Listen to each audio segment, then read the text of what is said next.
Et je te laisse la main du coup, Agathe, et encore bienvenue à toutes, pour cette soirée et cette session. Eh bien, bonsoir à toutes.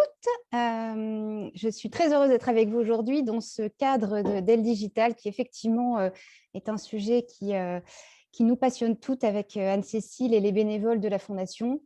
Et donc, je vous souhaite de passer un bon moment. Je vous invite à noter dans le chat ou à la fin de la réunion toutes les questions que vous pourriez avoir. L'idée, c'est que ça puisse être aussi évidemment interactif et que ça vous soit utile. On est très content que vous ayez répondu présente sur cette thématique. L'objectif, c'est de vous encourager à aller vers les métiers du web, qui sont des métiers qui recrutent beaucoup.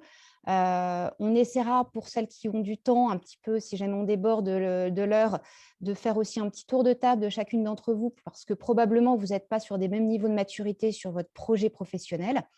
En tout cas, l'idée d'aujourd'hui, c'était de vous encourager à aller dans cette démarche-là. C'est bien un des rôles de la Fondation. Et puis, de vous donner quelques tips sur comment développer votre réseau. Je vais d'abord me présenter rapidement. Donc moi, je suis Agathe Forzy. J'ai rejoint depuis peu, depuis janvier 2021, un cabinet recrutement Keyman, qui est spécialisé en chasse, middle et top management, donc sur des postes d'exécutive. Et je pilote le pôle IT digital, vente et marketing. Et en fait, ce qui est intéressant surtout de vous dire aujourd'hui, c'est que j'ai moi-même initié une reconversion professionnelle dans le web, parce qu'à l'issue de mes études d'école de commerce, j'ai eu un premier parcours dans les médias, chez France Télévisions, puis après à l'EM Lyon. Et finalement, on m'a appelée pour développer une école qui s'appelle Digital Campus, qui forme au métier du digital, comme beaucoup de nouvelles écoles qui sont créées depuis une dizaine d'années. Et c'est là que j'ai vraiment pris conscience de cet univers du numérique et de cette richesse des métiers et cette richesse d'opportunités. Et j'ai aussi constaté qu'il y avait très peu de femmes dans le numérique. Et c'est à ce moment-là, quand moi-même je me suis intéressée au numérique, qu'avec 3 autres femmes, on a cofondé Elle Digital. Donc c'était il y a plus de 5 ans maintenant, qui est aujourd'hui donc une des premières fondations en région qui œuvre pour la mixité dans le numérique et qui est pilotée par Anne-Cécile brillamment sur toute la partie accompagnement. Moi, pour ma part, je m'étais beaucoup investie sur la partie éducation, c'est-à-dire notre mission, c'était d'encourager les jeunes femmes à aller vers les métiers du numérique, d'agir le plus tôt possible, parce qu'il y a un constat, c'est qu'on n'a que 25% de femmes dans le numérique. Et mon fil conducteur, donc depuis ces années-là, ça a été l'accompagnement, le numérique, et assez naturellement, j'avais envie de me consacrer pleinement au fait d'accompagner des gens dans leurs projets professionnels. Et je me suis positionnée sur ce cabinet où peut-être que parmi nous, vous avez Léa qui est chargée de recrutement chez nous à Keyman Lyon. On a également un consultant, Stan, en charge des finances, et notre responsable, c'est Sophie sur le Sud-Est, mais on est 30 consultants sur toute la France euh, pour, euh, pour s'adresser aux entreprises de la région. Et puis, point important, je vous ai parlé du bénévolat parce que peut-être que certains d'entre vous en font, mais c'est un très bon moyen de développer son réseau. Je pense qu'on peut en témoigner, que ce soit pour Anne-Cécile ou pour moi. Quand vous arrivez à lier bénévolat, intérêt, projet professionnel, tout ça se mixe finalement assez bien.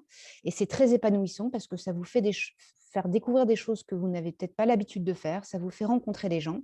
Et donc, c'est le moment de vous dire aussi que chez Elle Digital, vous pouvez rentrer par la porte en suivant un webinaire comme vous le faites aujourd'hui, et bienvenue. Demain, dans une porte physique, parce qu'on a un lieu, place Bellecour, juste à côté de la place Bellecour. Et dans l'idéal, ce type d'événement, on est content de le faire en physique parce qu'on aurait pu créer du lien plus facilement entre vous.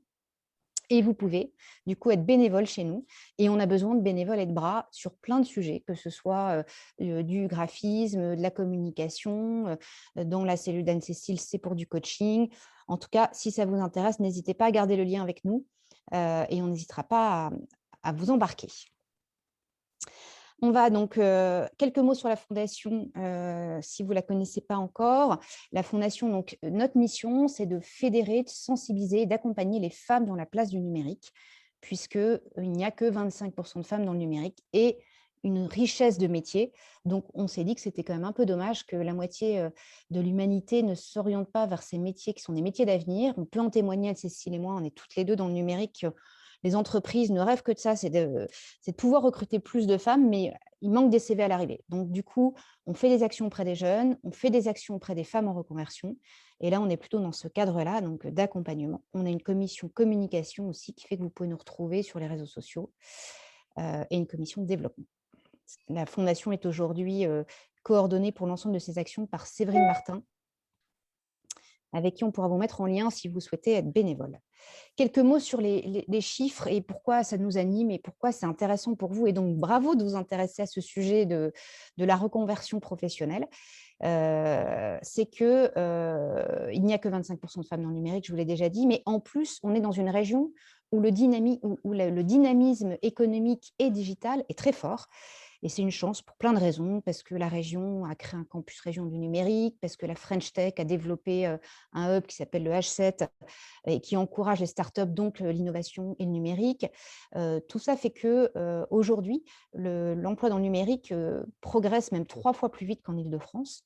On parle de près de 60 000 emplois, 6 à 8 000 postes en tension. Alors en tension, et c'est bien tout le discours qu'on veut vous partager, c'est qu'en fait, globalement, il y a plus de postes qu'il n'y a de personnes formées. Et ça, tant qu'on a encore possiblement une bonne dizaine d'années devant nous pour faire en sorte que le marché se rééquilibre. Alors, ce n'est pas vrai sur tous les métiers. C'est vrai que plus vous êtes sur des métiers tech, plus vous êtes sur des métiers de l'intelligence artificielle, des métiers de développeurs, plus on manque de personnes formées et moins il y a de femmes. Alors que sur des métiers plus de marketing digital, de communication digitale, de chef de projet transverse, là, on va retrouver davantage une mixité et il y a un petit peu plus de concurrence. Donc, le message, c'est si vous vous intéressez au métier tech, si vous avez envie demain d'être une développeuse, mais que vous dites c'est pas pour moi parce qu'il y a très peu de femmes, au contraire, n'hésitez pas, il y a énormément d'écoles qui forment à ces métiers-là. Et on peut aussi, on a une porte d'entrée digitale pour vous orienter vers les formations qui existent, que ce soit des formations sur quelques semaines ou des formations sur plusieurs mois. Il y en a chez Digital Campus, il y en a chez Wild Code School, il y en a chez 42 Lyon. Il y a plein de manières, chez Epitech, il y a plein de formations qui s'adressent à la formation initiale, certes, mais aussi à des gens comme vous en reconversion professionnelle. Et une des questions que j'entends souvent, c'est mais tous les postes, finalement, dans le digital sont pris par des jeunes. Alors, c'est vrai que on peut considérer globalement que les 2 tiers des postes sont pris par des jeunes qui arrivent avec leur formation, tout juste formés, avec leur agilité, leur envie de changer le monde, leur envie de travailler plus souvent dans des startups. Mais il y a aussi beaucoup de postes et qui recherchent des gens qui ont justement une expérience un peu plus importante, qui peuvent apporter des choses différentes et c'est ce qu'on va regarder. Donc en fait, vous êtes légitime si si vous avez envie d'aller vers ces métiers-là, puisqu'ils recrutent. Après, ce qui sera important, et on en parlera, c'est d'être très précis sur votre projet professionnel. N'hésitez pas à me couper si vous avez des questions ou si ce n'est pas clair, hein.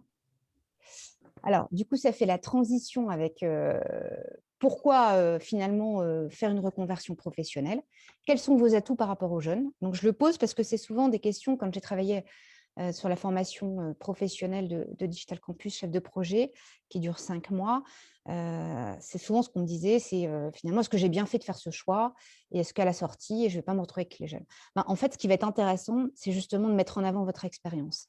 On parle dans les métiers du recrutement ou d'une manière générale dans l'accompagnement de transférabilité des compétences. C'est-à-dire que je pense par exemple à un danseur qui était à l'opéra, qui avait évidemment une fibre artistique, mais qui a compris que finalement, c'était l'univers de l'art qui l'intéressait et il est devenu designer.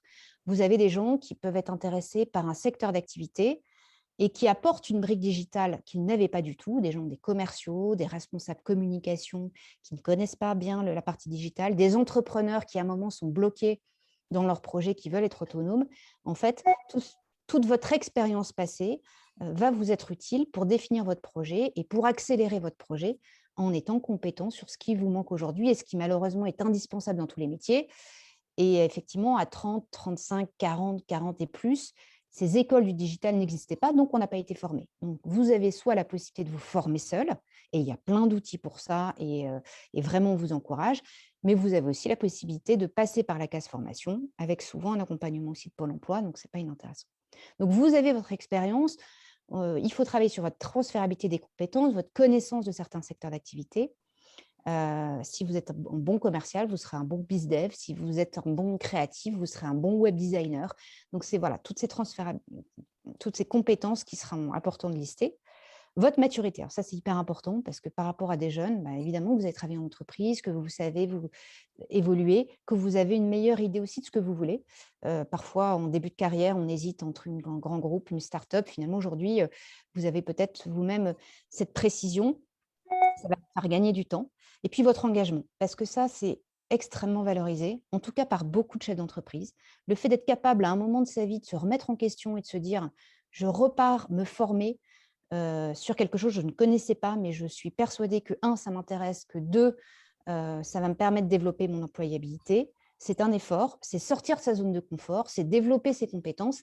Et ça, c'est forcément apprécié par des recruteurs qui voient une personne qui est capable d'apprendre, de se remettre en question et qui donc a un engagement fort et qu'elle mettra au profit au sein de son entreprise. Donc, c'est des signaux qui sont très positifs, dont vous pouvez être vraiment fier dès lors que vous amorcez votre reconversion web. Ce qui est indispensable, et sincèrement, si vous ne l'avez pas, il faut peut-être changer de chemin, c'est que dans le digital, il faut être extrêmement curieux. Curieux dans le sens où 70% des métiers de 2030 n'existent pas encore et que même si vous formez à un métier, à une compétence digitale, à un langage web spécifique, à un outil de gestion de projet agile, demain, il y aura un nouvel outil qui existe. Demain, vous serez entreprise, on vous demandera de travailler quelque chose de nouveau. Et donc, si vous n'avez pas cette curiosité et cette agilité, c'est un mot qui est important dans le digital, eh bien, vous aurez du mal à évoluer. C'est-à-dire qu'il faudra, quoi qu'il arrive, si vous choisissez cette voie, continuer à vous former tout au long de votre vie. Et donc, c'est extrêmement important d'avoir cette grande curiosité et cette soif d'apprendre, avec une capacité à apprendre. Apprendre à apprendre, ce n'est pas forcément évident, mais en fait, si vous avez cette curiosité et cette envie, il y a énormément de choses qui existent et donc il faudra que vous formiez tout au long de la vie. Donc ça, c'est vraiment un socle qui est important si vous souhaitez durer, évoluer et être heureux en fait dans votre job parce que là où vous serez bon, c'est là où vous faites quelque chose qui vous fait plaisir. Et donc, évidemment, il faut avoir ces compétences pour évoluer dans cet univers du digital. Alors, comment on fait? Eh ben, on va commencer par définir votre projet professionnel. Et pour ça, il ne faut pas hésiter à multiplier les rencontres. Donc là, c'est déjà une première étape que vous faites. Et c'est très bien, on verra comment vous pouvez aller plus loin. Après, vous vous poserez la question de vous former. Et là, tout existe. Il y a des formations courtes, des formations sur plusieurs semaines, des formations qui sont certifiantes, d'autres qui sont diplômantes. Alors là, je mets un petit bémol, c'est que dans le digital, les règles ont un peu changé les codes, dans le sens où ce n'est pas tant le niveau de formation qui compte que ce que vous allez en retirer. Donc, on est un peu moins attentif, et les recruteurs aussi, sauf si vous allez chercher un bac plus 3, un bac plus 5, parce que c'est important pour vous, mais c'est surtout les compétences que vous allez acquérir. Et puis, vous avez du online, du présentiel. Les deux existent. Et puis, vous avez de plus en plus d'écoles. Je pense à l'EPSI qui fait EPSI Online, Digital Campus qui crée Digital Campus Live. Pour tout ce qui est formation de développeurs, il y a O'Clock qui propose des formations online. Il y a énormément de choses qui existent en ligne. Donc, ils sont faciles. Après, l'intérêt, si vous êtes sur une reconversion totale, c'est vraiment le présentiel parce que vous allez travailler en promo, vous allez vous entraider et ce niveau de promotion que vous retrouvez chez Digital Campus, chez White Collar School, fait que vous avez un entraînement et puis vous mélangez avec des gens qui ont des parcours différents et qui ont plus ou moins des compétences aussi complémentaires aux vôtres. Donc, il y a une vraie entraide qui est parfois très appréciable plutôt que se retrouver seul derrière son ordinateur. Et tu confirmes, Agathe, que justement le côté, parce que toi qui travailles en cabinet de recrutement, que le côté mise en pratique, que ce soit projet justement fait avec l'école, au sein de l'école, mais également éventuellement des mini-stages, des alternances, des choses comme ça, c'est aussi quelque chose que vous valorisez en tant que recruteur et que vous regardez? Oui, bien sûr. En fait, l'erreur qu'on fait traditionnellement, c'est qu'on parle de ses compétences passées, on s'arrête là. On oublie de parler de tous les petits signaux faibles qui, même s'ils sont petits, c'est-à-dire que vous démarrez une formation professionnelle web, vous amusez à bidouiller un site internet, vous avez fait un petit catalogue de logos et de créa. C'est super important de le rendre accessible, de le dire, de le montrer, donc de créer un portfolio ou de citer le projet que vous avez travaillé, même si c'est un projet fictif, mais de le mettre dans une catégorie de projet professionnel web, par exemple. Ça va donner de la cohérence à votre projet professionnel et on ne s'attend pas, si vous faites une reconversion professionnelle web, d'avoir 10 ans d'expérience et de projets à présenter. Mais si vous en avez quelques-uns, et vous en avez sûrement au fur et à mesure de votre avancée dans vos projets, il faut absolument l'indiquer. Et la deuxième erreur qu'on fait souvent, et ça tous les recruteurs vous le diront, c'est que vous oubliez souvent de parler de votre soft skills, donc ce qui fait votre personnalité. Et quand on parle de curiosité, d'agilité, d'envie d'apprendre, c'est ça qui doit absolument apparaître. Et ça ne doit pas apparaître en trop petit, hein. Ça doit apparaître une phrase clé qui dit qui vous êtes. On doit comprendre que vous êtes en reconversion, comprendre que vous avez des soft skills adaptés à votre projet. Et puis ne pas oublier toutes les petites expériences en lien avec votre projet qui doivent être présentées, même si ce n'est pas un CDI, même si ce n'est pas une expérience. Ouais, merci de cette précision. On a une question.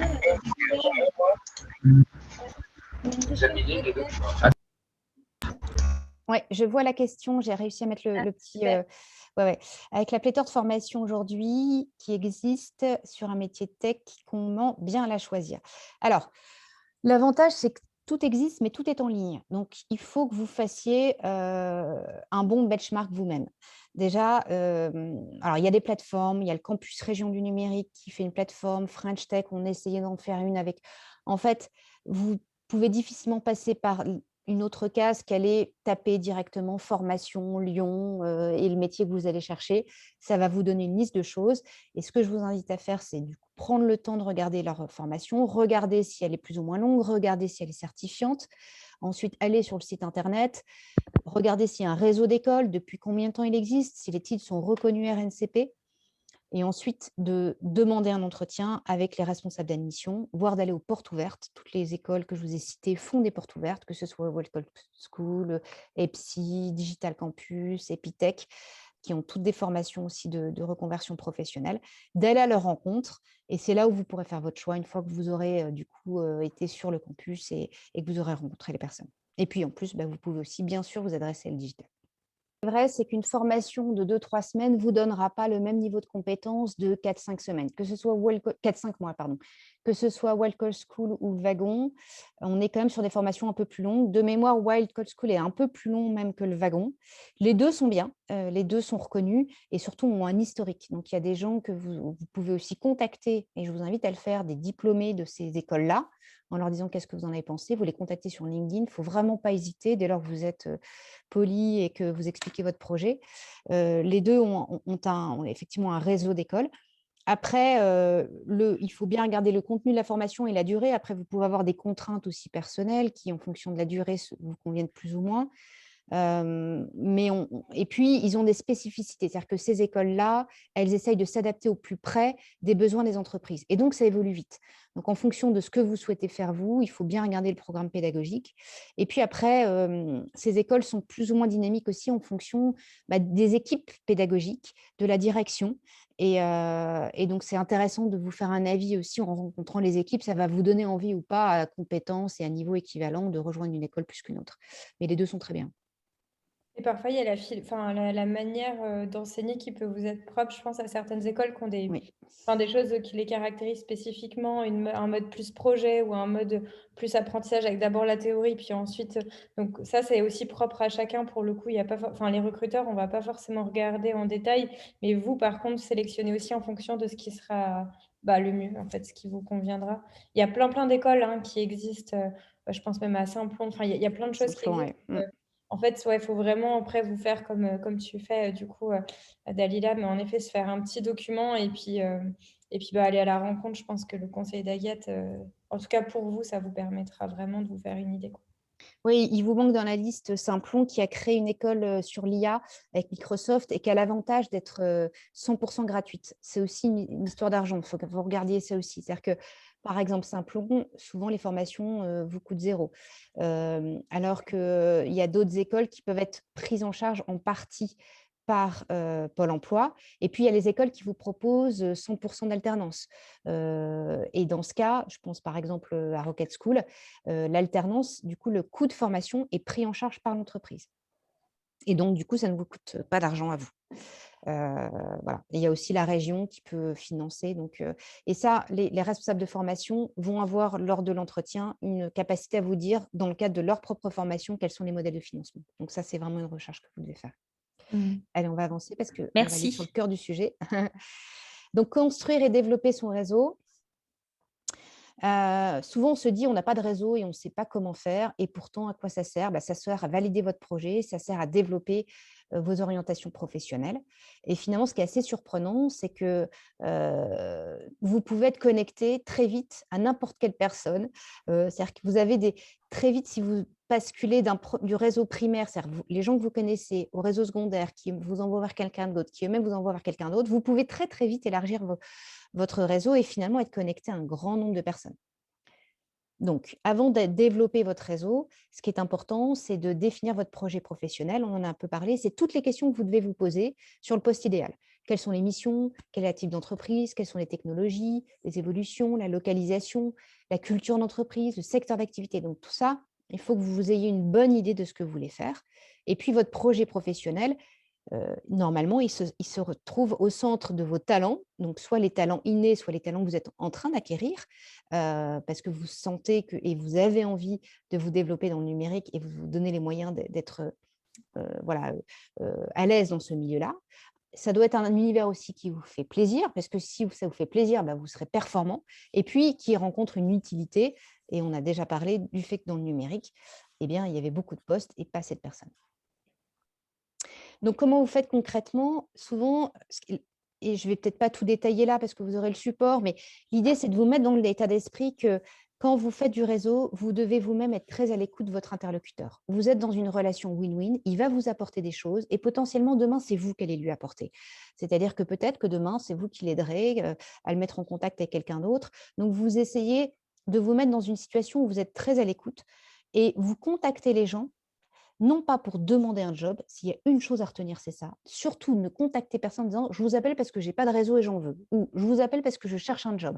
Ça, c'est les phrases à bannir parce que vous mettez un enjeu pour l'intervenant en face qui est excessif. Si on me demande de trouver un job, enfin, je ne suis pas sûre de pouvoir le trouver pour tout le monde, donc c'est inquiétant. Alors que si vous me dites juste: «J'ai envie de parler, de mon projet professionnel avec vous parce que ce que vous faites m'intéresse», donc demain, vous avez envie d'être web designer, vous contactez un web designer en disant sur LinkedIn: «J'aimerais valider mon projet professionnel, je m'oriente vers ce métier-là. Est-ce que vous auriez quelques minutes à m'accorder?» Il y a de fortes chances qu'ils vous disent oui. Dès lors que pendant l'entretien, vous êtes à l'écoute, vous avez préparé votre entretien évidemment et donc,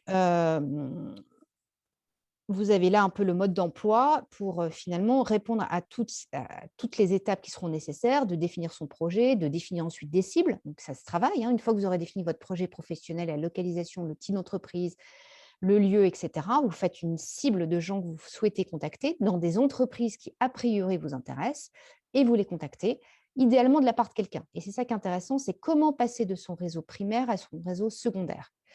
En fait, on pense souvent qu'on n'a pas de réseau, mais vous en avez tous. C'est-à-dire vous avez tous des gens avec qui vous avez travaillé avant, vous avez tous des gens, de la famille, des copains et donc il faut partir de gens que vous connaissez bien pour valider votre projet professionnel, même si cette personne n'est peut-être pas dans l'univers précis que vous souhaitez, mais déjà ça va vous permettre de valider votre projet et ensuite vous allez lui demander, idéalement, de vous mettre en relation avec d'autres personnes qui seront pour le coup en lien avec votre projet.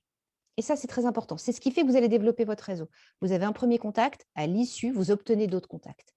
Et à force de rebondir de cette manière-là, vous allez vous retrouver à contacter la personne qui va vous identifier une offre, puisque aujourd'hui, il faut avoir en tête que 2 offres sur 3 quasiment sont cachées. C'est-à-dire que si vous ne vous contentez de répondre qu'aux offres qui sont derrière votre ordinateur ou que vous n'arrivez pas à développer votre réseau, c'est simplement que vous n'avez pas, dans un premier temps, vous n'êtes pas sorti de cette zone de confort qui certes est confortable, hein, sinon ça ne s'appellerait pas zone de confort, mais d'aller vers les autres à un moment et d'oser demander.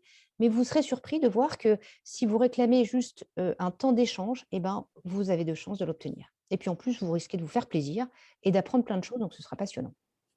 Et donc c'est comme ça que vous allez vous faire, finalement, un réseau que vous allez pouvoir élargir de plus en plus. Oui, effectivement, la découverte culturelle, la démarche réseau est un vrai cadeau. Dans plein de domaines, en fait, c'est ça qui est magique. C'est-à-dire que si vous osez commencer à partager votre projet et identifier des gens qui, peuvent vous faire un échange intéressant, vous allez rebondir sur tout le temps d'autres personnes et vous allez découvrir des projets, vous allez découvrir des parcours et ça va être très enrichissant pour vous. Donc je vous invite vraiment à le faire. Pour démarrer, commencez par des contacts faciles et puis, vous voyez, vous pouvez aller sur des plus jeunes, des moins jeunes. Ça va vous donner des visions plus court-termistes, moins termistes. C'est ça qui sera intéressant. Ça résume ce que je viens de vous dire. Ne demandez pas un job, mais des conseils sur votre projet professionnel. Ça, c'est la clé. En plus, là, vous êtes dans une logique de reconversion. Peut-être que vous posez la question de tout de suite chercher un job, passer par la case formation. Dans tous les cas, vous mettez à jour votre CV, vous mettez à jour tous vos projets web, vous mettez à jour vos soft skills, qui vous êtes sur le plan personnel, et puis vous préparez votre entretien. Donc, vous devez évidemment connaître votre entretien, s'intéresser à lui. Les gens adorent parler d'eux, donc en général, ça se passe bien. Et vous faites parler la personne sur son métier, son entreprise, ses motivations. Et après, vous arrivez sur: est-ce que je peux vous demander un conseil par rapport à mon projet, mon CV? La personne, elle n'est pas idiote. Si vous arrivez à cette étape-là, elle fera le lien avec possiblement aussi ce qu'elle connaît du secteur, ce qu'elle connaît des entreprises, et elle va pouvoir vous orienter vers des personnes.